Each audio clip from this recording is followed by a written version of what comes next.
Conditions visa RDC. 10 000 itinérants au Québec, des données dépassées. Le maire de Québec mène la charge. Les demi-mesures contre les sans-abri ne sont pas une option.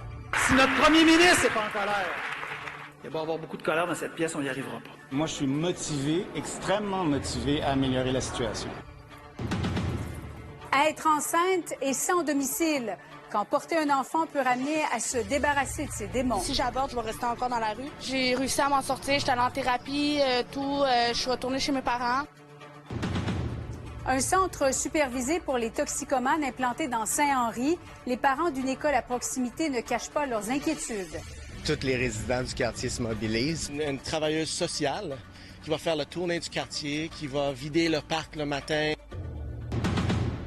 Étudier 1 an de moins pour effectuer les mêmes tâches. On regarde plusieurs alternatives pour combler les postes. Québec songe à réduire le bac en enseignement à 3 ans pour amener les enseignants plus rapidement dans les classes. Peut-être qu'on va être un peu moins préparé que certains enseignants. On va peut-être avoir des formations, des choses de plus.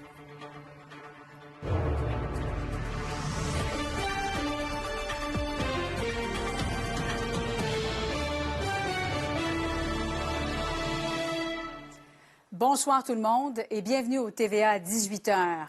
C'était un moment très attendu. Des maires, des mairesses de partout au Québec qui ont parlé d'une seule voix lors de ce grand sommet sur l'itinérance. La rencontre a carrément pris une autre tournure lorsque le maire de Québec a lancé un vibrant appel à la colère des élus. Une colère qui devra mener à des actions parce que s'il y a une chose sur laquelle tous s'entendent, c'est que le statu quo n'est pas une option. Claudie Côté. Une démonstration de force, maires et mairesses unis derrière un objectif commun. On a vu la force du groupe et la force de l'union.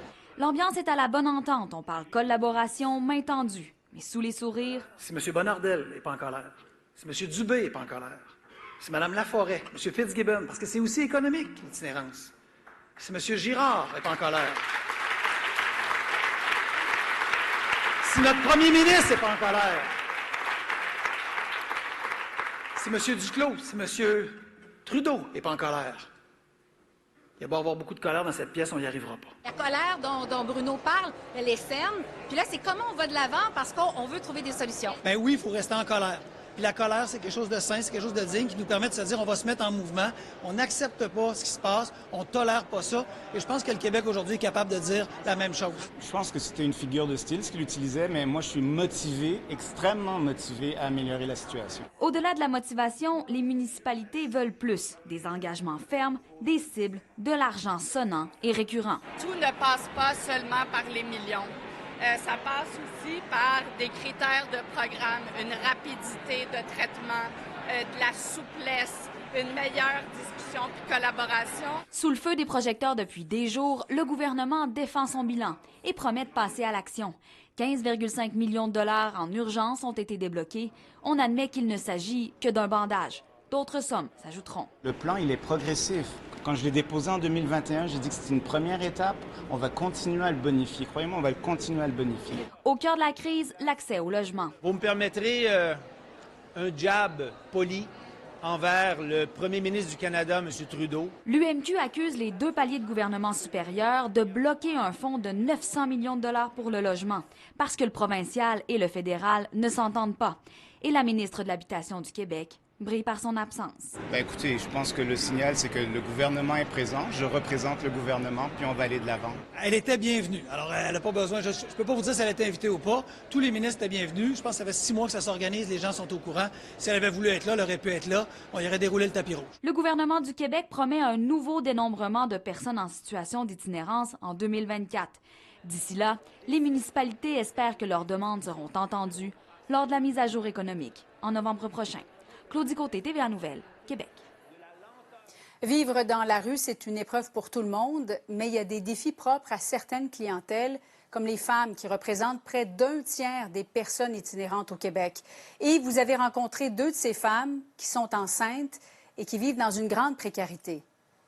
Ah, effectivement, Julie, c'est le genre de témoignage qui vient nous chercher parce qu'on sait que ces femmes enceintes sont parmi les plus vulnérables, surtout dans le contexte actuel, dans cette jungle urbaine. Il y a aussi des risques très élevés d'être victime de violences quand vous êtes une femme qui vit dans la rue. Voici ce qu'on a obtenu pour vous à ce sujet. Je peux vous demander votre âge? 57 ans. Et vous vivez en situation d'itinérance depuis combien d'années? Ah là, ça fait au moins, ça fait 7 ans. C'est loin d'être banal parce que Sabrina fait partie des 2900 femmes québécoises en situation d'itinérance. Les hommes représentent 67 de la clientèle, les femmes, elles, 29 Et c'est particulièrement dangereux pour elles, notamment dans le secteur du Square Cabot, près de l'avenue Atwater. Il est arrivé que vous êtes fait voler? Oui, mais attaqué aussi. Là. Attaqué? Oui, attaqué parce qu'ils m'ont pris, ils m'ont poussé, disons, sur un poteau, puis la tête, m'a assommé, des choses comme ça. Là. À 3 kilomètres de là, au complexe Guy Favreau, un autre témoignage qui confirme qu'elles sont davantage exposées au risque de se faire agresser. Moi, je me suis fait agresser. J'ai 4 côtes de ferré. Je sors de l'hôpital Verdun, ça fait 2 semaines. Quelqu'un vous a agressé? Oui. Ils ont volé mon téléphone cellulaire, 680 pièces en argent. Tout le Québec a été bouleversé d'apprendre la semaine dernière qu'une femme en situation d'itinérance a accouché sans assistance médicale dans un boisé à Gatineau.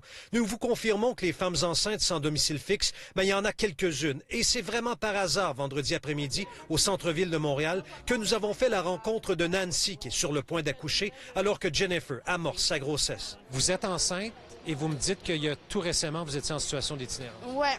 Puis je me le suis sortie, puis je suis retournée chez ma mère. Je suis sobre depuis 8 mois. Félicitations. Ouais. Vous ne pouviez pas vous voir comme cette femme à Gatineau il y a quelques jours accouchée là, dans un boisé? Je pouvais pas. Ça me faisait trop mal. Puis je voulais pas avorter non plus parce que je me suis dit, si j'avorte, je vais rester encore dans la rue. Vous n'avez pas de logement en ce moment? Non, j'habite dans un refuge. Puis c'est dur en ce moment sur toute ma grossesse. Alors, je fais des démarches, je fais tout. Qu'est-ce que vous voulez dire? Vous êtes enceinte? Oui, de 2 mois. Alors, mon conjoint, c'est fini.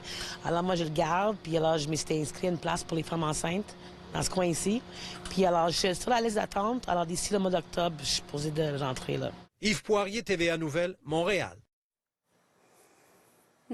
La présence de cette clientèle vulnérable, ça peut rendre la cohabitation difficile dans certains quartiers, surtout si on parle de toxicomanie. À Montréal, il y a des parents qui dénoncent la construction d'un centre de consommation supervisé tout près d'une école.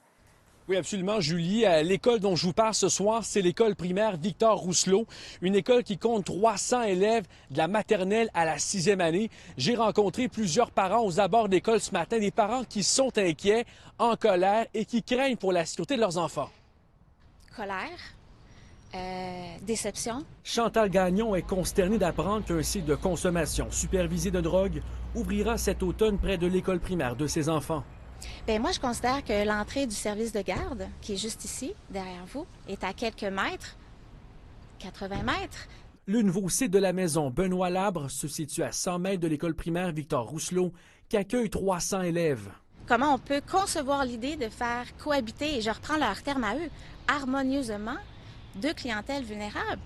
Le nouvel immeuble de 4 étages, toujours en construction, abritera 36 logements, notamment pour des personnes toxicomanes. Je n'y crois pas du tout, et je ne suis pas la seule. Une pétition en ligne a déjà recueilli plus de 1500 signatures. On le voit, la crise d'itinérance prend de l'ampleur.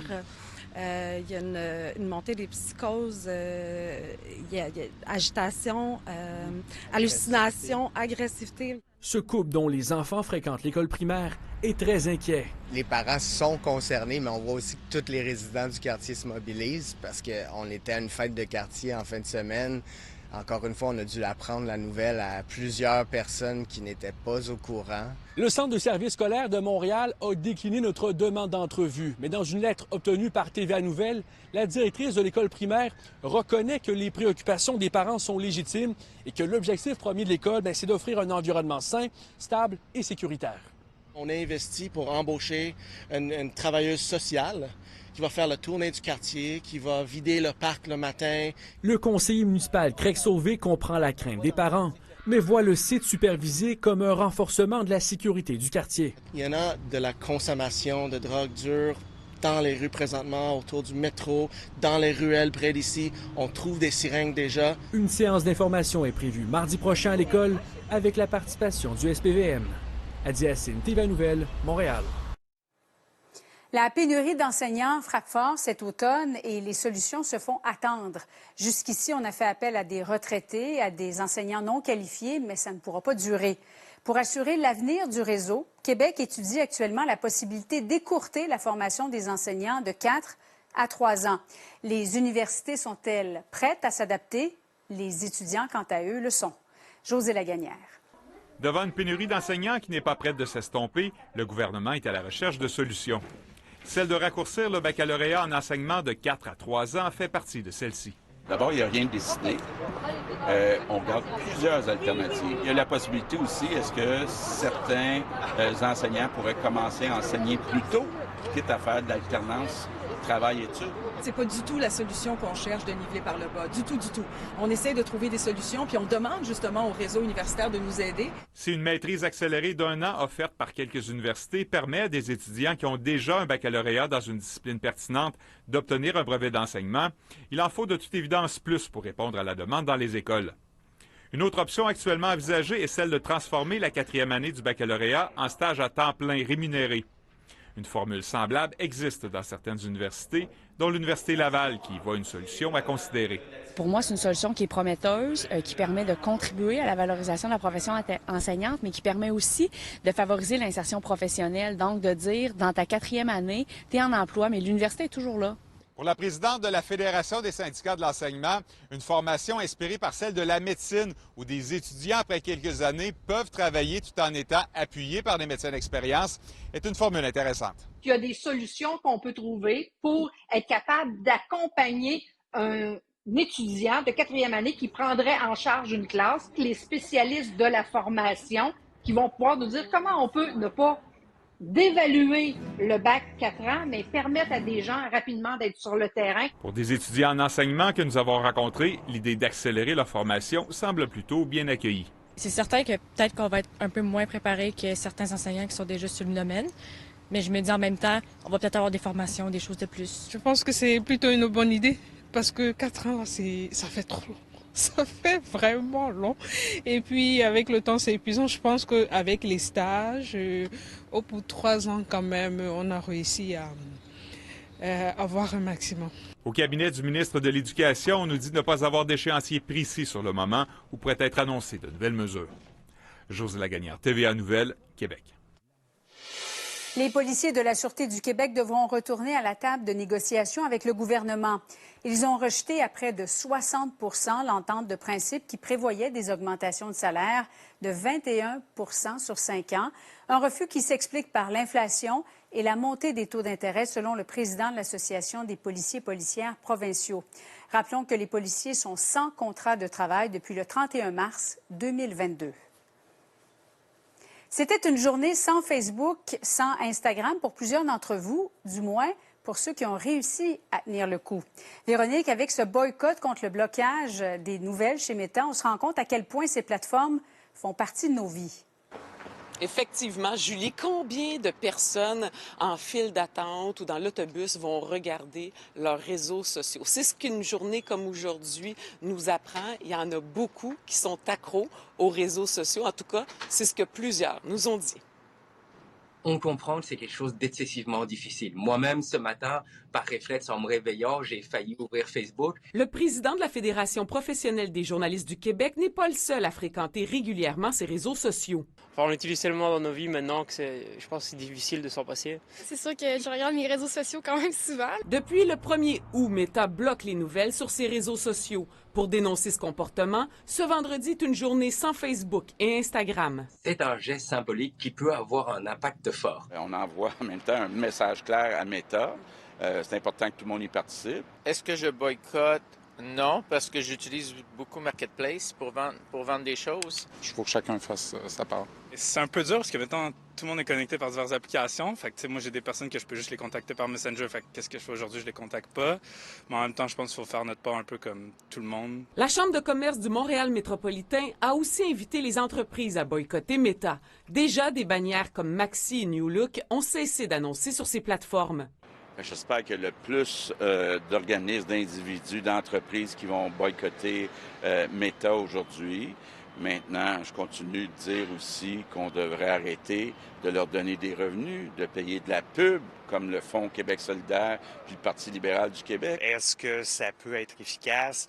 Je vous dirais, je pense que maintenant, c'est les mouvements citoyens qui finissent par faire une différence. Les médias espèrent que les Canadiens seront nombreux à s'informer à la source. C'est l'occasion aujourd'hui de télécharger une application de nouvelles de s'inscrire à l'infolette d'un média régional, d'aller chercher l'information là où elle se trouve. Il ajoute que les acteurs du milieu sont prêts à récidiver avec d'autres événements au cours des prochaines semaines pour envoyer un message clair à Meta. Votre geste met des médias en péril, en plus d'être antidémocratique. Véronique Lauzon, TVA Nouvelles, Montréal. Nouvelle agression dans le village à Montréal. Le sentiment d'insécurité grandit à vue d'œil. On y revient après ceci.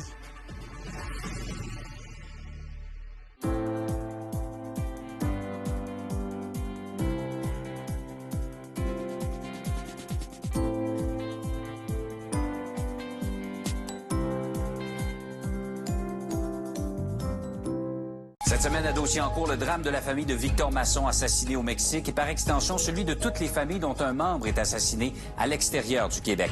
Et rencontre avec Maître Inès Saïd d'Indéfendable, qui dans la vraie vie est une avocate. Marc Dupré a testé pour nous la traction intégrale du GMC Terrain AT4. Voyons, c'est quoi ce route-là? C'est pour gagner du temps. Il me semble que ça fait longtemps qu'on gagne du temps. À vous maintenant de le tester chez votre concessionnaire GMC et obtenez un taux de location à partir de 3,9 %. Une grosse journée en vue? Mais une douleur inattendue vient gâcher vos plans.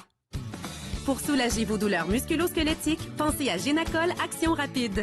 Il est cliniquement démontré qu'avec ses effets analgésiques, le tout nouveau produit naturel Génacol Action Rapide réduit rapidement les douleurs musculaires et articulaires. Soyez prêts à affronter vos journées, peu importe ce qu'elles vous réservent, grâce à Génacol Action Rapide. Génacol, tu me fais du bien. Dormir sur le matelas Tuft & Needle vous aide à affronter la journée, quoi qu'elle vous apporte. Votre première réunion commence maintenant. Alors peu importe pourquoi vous vous réveillez, réveillez-vous, réveillez. Fermez la porte et profitez d'un espace à vous. Quand on se déplace, ce n'est pas seulement la destination, c'est aussi l'expérience de voyage. Avec Emirates, voyagez mieux. Donner du plasma, pour moi, c'est une façon simple de faire ma part. Par contre, je suis pas la meilleure personne pour vous expliquer c'est quoi du plasma. Le plasma est la partie du sang riche en protéines. Il sert à fabriquer des médicaments spécialisés et à traiter de nombreuses maladies. Mais je ne suis pas la meilleure personne pour vous convaincre de donner du plasma. Moi, oui. Faut donc permettre d'être là pour mon gars. Merci.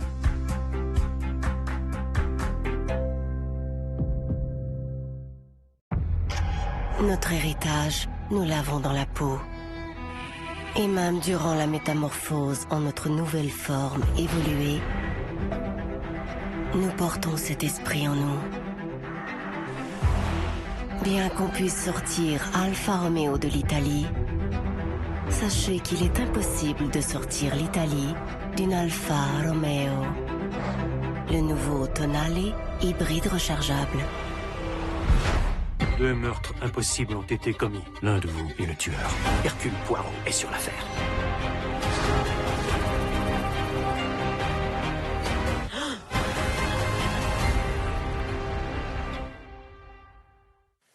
À Montréal, le village gay est souvent considéré comme un refuge et un lieu d'émancipation pour la communauté LGBTQ+.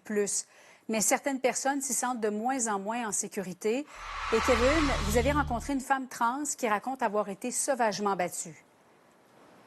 Oui, c'est arrivé le 24 août dernier, ici sur la rue Champlain. Kimia était dans ce parc avec des amis. Elle quitte seule pour retourner à la maison et rendue à la hauteur de cette ruelle, elle dit avoir été sauvagement attaquée par un homme avec une barre de fer. Il l'aurait atteint à une dizaine de reprises dans le dos. Donc, elle s'est mise à courir en direction nord et à plus ou moins 150 mètres d'ici, l'homme l'a attaquée une deuxième fois avec ses poings. Kimia croit qu'elle a été attaquée parce qu'elle est une femme trans.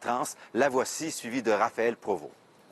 Il m'a assigné des coups avec ses bras, puis un coup comme ça aussi à l'oreille. Monsieur était armé tout le long du trajet, jusqu'à temps que monsieur décide de me dire qu'il y avait un couteau dans les mains. Moi, j'étais assommée, fait que dans le fond, j'ai pas vraiment vu le couteau, mais j'ai eu peur tout de suite. Je me suis mis à courir environ 1 kilomètre jusqu'à chez moi pour pouvoir retéléphoner les policiers, les services d'urgence. J'étais comme en choc, si je pourrais dire. Est-ce que vous vivez encore avec des conséquences à la suite de cette attaque? C'est sûr que oui, de l'oreille droite, parce que j'entends pas vraiment super bien. Traumatisme d'être capable de marcher dans le village ou même d'aller travailler ou de marcher le soir. Des histoires comme ça, elles ne sont pas isolées. Ça arrive beaucoup trop souvent. Une fois, c'est une fois de trop.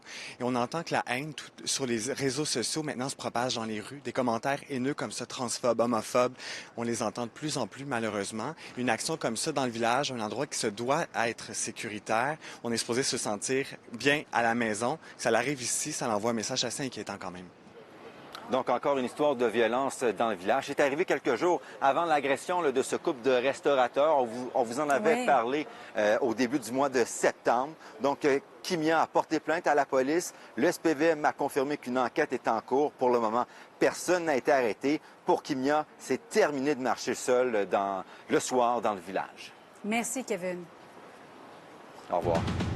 Ça va vite pour les recrues du Canadien. Un premier affrontement dès ce soir à Buffalo. On en discute avec Félix Séguin au retour. Cette semaine chez Métro, préparez-vous à économiser. Profitez des mêmes bas prix en ligne ou en magasin. Cette semaine, le rôti français est à 4,99 la livre. Seulement chez Métro. Avec une telle couche sans fuite, la liberté est sans limite. Seule la Pampers Cruisers 360 au côté extensible est ajustée tout le tour en protégeant les acrobates en liberté des fuites jusqu'à 100%. Pampers Cruisers 360, la vie wild en liberté. Prêt, pas prêt, j'y vais. OK.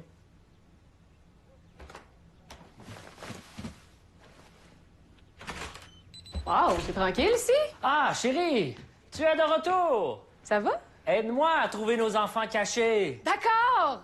Je monte l'escalier! Eh là là, qui sont bien cachés! Ah oui, très bien cachés.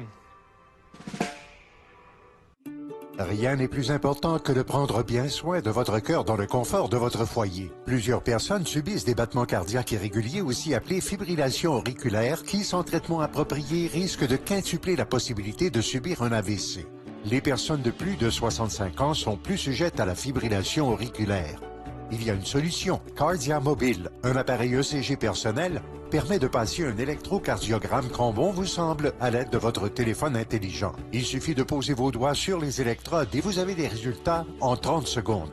Vous pouvez ensuite envoyer votre ECG par courriel à votre médecin en appuyant sur un bouton.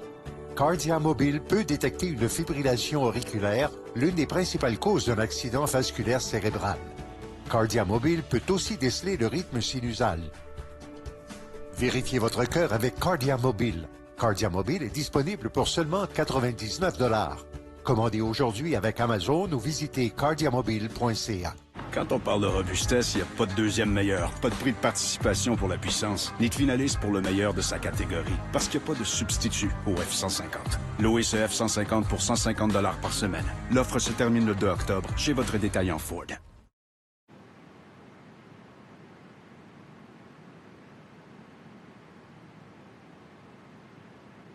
Rester connecté en vol, c'est bien, mais pas tout le temps. Donner du plasma, pour moi, c'est une façon simple de faire ma part. Par contre, je suis pas la meilleure personne pour vous expliquer c'est quoi du plasma. Le plasma est la partie du sang riche en protéines. Il sert à fabriquer des médicaments spécialisés et à traiter de nombreuses maladies. Mais je ne suis pas la meilleure personne pour vous convaincre de donner du plasma. Moi, oui. Vos dons permettent d'être là pour mon gars. Merci.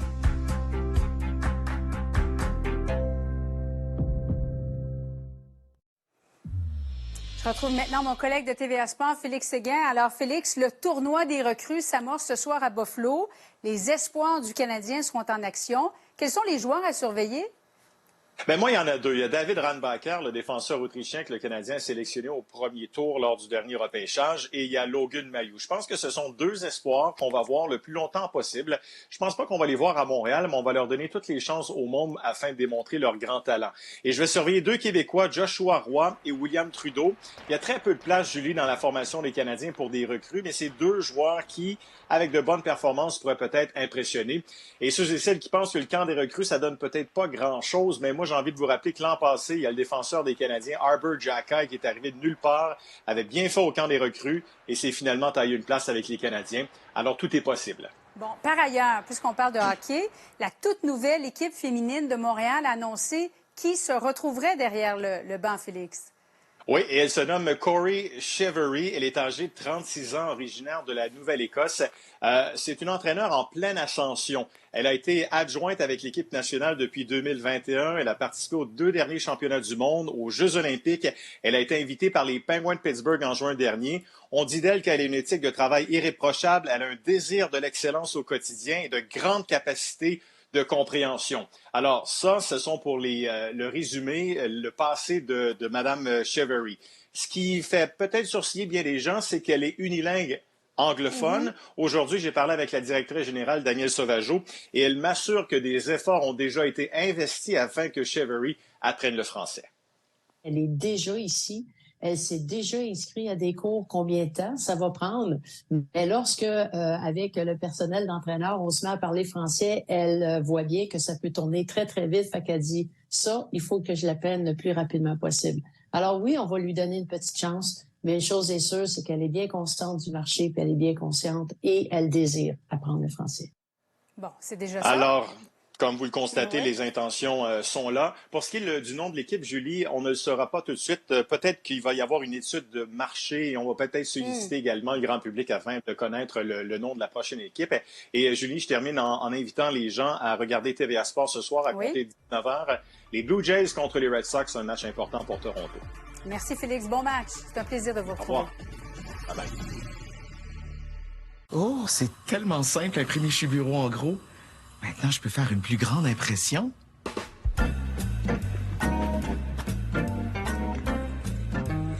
L'impression maintenant trop simple. Découvrons ensemble. Mon amour, t'aurais-tu vu où la tondeuse? Stéphane, le voisin, l'a jamais ramené. Ah, puis se fait-tu encore du barbecue sur notre barbecue? Hey! Je sais qu'elle est sur notre Wi-Fi aussi, tant qu'à faire. Oui, je le déconnecte. Ah, ben là, elle a l'air toute triste. On pourrait pas, je sais pas, moi, réduire son temps d'écran ou quelque chose? C'est pas notre enfant. C'est Stéphane. C'est plus facile de mettre ses limites quand on a des technologies qui simplifient la vie. Avez-vous de la moutarde au moins? Alexandre Dacosta et l'Orchestre Philharmonique du Québec vous invitent au premier concert de la saison, de Haïti à Jérusalem, la 9e de Beethoven, le 1er octobre, au Théâtre Maisonneuve de la Place des Arts. Billets en vente sur lephilharmonique.québec. L'éruption cutanée provoquait une douleur épouvantable et constante. Je pouvais pas m'habiller, je pouvais pas dormir. Le Zona s'en moque. Il s'est moqué de lui, il se moquera de vous. Si vous avez 50 ans ou plus, demandez à votre médecin comment prévenir le Zona avec Shinrix. Oui, mon Carl, j'ai tout ça dans l'auto, là, je te l'apporte après le tournage. Bye. Conciliation travail-famille. Profitez d'un taux de location de 4,9 chez votre concessionnaire Chevrolet. Découvrez vos cahiers du samedi. Week-end. Rencontre avec la nouvelle juge de la 5e saison de Révolution, Mel Charlot. Livre. Découvrez le nouveau roman de la journaliste et écrivaine Karine Gagnon. Casa. Visite guidée d'une nouvelle demeure qui conjugue souvenirs et style contemporain. Zest. Une sélection d'activités familiales ou entre amis pour accueillir l'automne. Vos cahiers du samedi, seulement dans le Journal de Montréal et le Journal de Québec. Les hydropulseurs ne sont pas à tous égaux. Waterpik est le chef de file de confiance et la première marque d'hydropulseurs au monde. Waterpik est éprouvé en clinique pour éliminer jusqu'à 99,9% de la plaque dentaire sur les zones traitées. Choisissez Waterpik pour un détenteur simple et efficace. Magasiner avec moi, c'est payant. Grâce au concours Moi Lionnaire. Courez la chance de gagner des millions de points moi. Pour participer, présentez votre carte moi dans l'une de nos 5 enseignes. Faites vite, être Moi Lionnaire avec moi. Vous voulez pas manquer ça. Tous les détails au programme moi.ca. Qu'est-ce qui est un bon prix? Qu'est-ce qui l'est pas? En fait, il faut juste pas que ça coûte trop cher. J'ai confiance parce que j'ai les icônes de prix qui m'aident. Un juste prix, un bon prix ou encore un super prix. Je perds pas de temps à faire des recherches. Ça sauve du temps, ça sauve de l'argent. C'est une révélation. J'avais l'impression d'avoir de la lave en fusion qui coulait sur ma peau jour et nuit. Le Zona s'en moque. Il s'est moqué d'elle et il se moquera de vous. Si vous avez 50 ans ou plus, demandez à votre médecin comment prévenir le Zona avec Shinrix. À vos affaires dans un instant, LCN, Simon. Oui, on parle de vin québécois ce soir, Julie. À quelques jours des vendanges, on visite un vignoble et des idées de sortie. Peut-être qu'on planifie déjà la fin de semaine. Notre chroniqueur touristique vous donne des idées de sortie un peu partout au Québec dans un instant sur LCN. Bonne émission. Merci. La météo, une présentation de Calinette. Beau temps, mauvais temps. Calinette, 24/7, partout au Québec. Une belle fin de semaine pour aller aux pommes, Émilie? Quelle belle activité. Donc oui, on pourrait en profiter parce que les températures vont être confortables. On a un peu de grisaille prévu pour la journée de demain, samedi, Julie.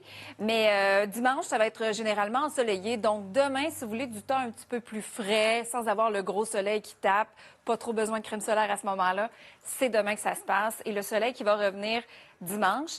Pourquoi la grisaille va être générée demain en raison là, de ces deux systèmes? Donc, on a ce qui va devenir la tempête post-tropicale Lee, qui va atteindre surtout l'est du Québec. Pas nécessairement d'écho chez nous, mais on va être coincé avec un autre système dépressionnaire qui va nous coincer sous les nuages, sans précipitation. Cette nuit, c'est vraiment très calme, il ne se passe pas grand-chose. On n'a pas de risque de gel malgré le fait que ça va descendre à 5 degrés seulement à Mont-Tremblant. Ça se ennuage graduellement au cours de la nuit pour nous laisser une journée de demain généralement nuageuse, peut-être quelques petites percées de soleil, mais pas partout parce que ça va rester vraiment congestionné au niveau du ciel pour la journée de demain. Drummondville, Sherbrooke, Trois-Rivières. Température très confortable, en plein dans les normales de saison et on va gagner quelques degrés graduellement là, pour dimanche, lundi avec du soleil. Ça se dégage au cours de l'avant-midi, mi-journée pour ce qui est de dimanche et on va avoir du soleil graduellement là, au cours de la semaine et même les températures qui vont être très confortables et ça se ressemble beaucoup pour la région de Québec. Vous allez avoir énormément de soleil. Tant mieux. Merci beaucoup, Émilie. Plaisir. Alors voilà, c'est tout pour nous. Merci beaucoup de nous avoir accompagnés. C'est Simon Philibert qui vous attend ce soir au TVA 22h. Bonne soirée, bonne fin de semaine tout le monde. Pour la prochaine demi-heure, on est à vos affaires. Voici ce qu'on vous propose. Prendre un bon verre de vin, c'est agréable. On n'est pas toujours conscient du travail qu'il y a derrière chaque bouteille qu'on ouvre. On s'en va visiter un vignoble. Le quartier des spectacles célèbre ses 20 ans. Qu'on y aille pour participer à un grand festival ou pour découvrir un artiste émergent, c'est devenu un incontournable de la vie culturelle montréalaise. Et c'est vendredi. Avez-vous des plans pour la fin de semaine? Notre chroniqueur touristique François Trépanier présente ses suggestions de la semaine. Bienvenue à l'émission.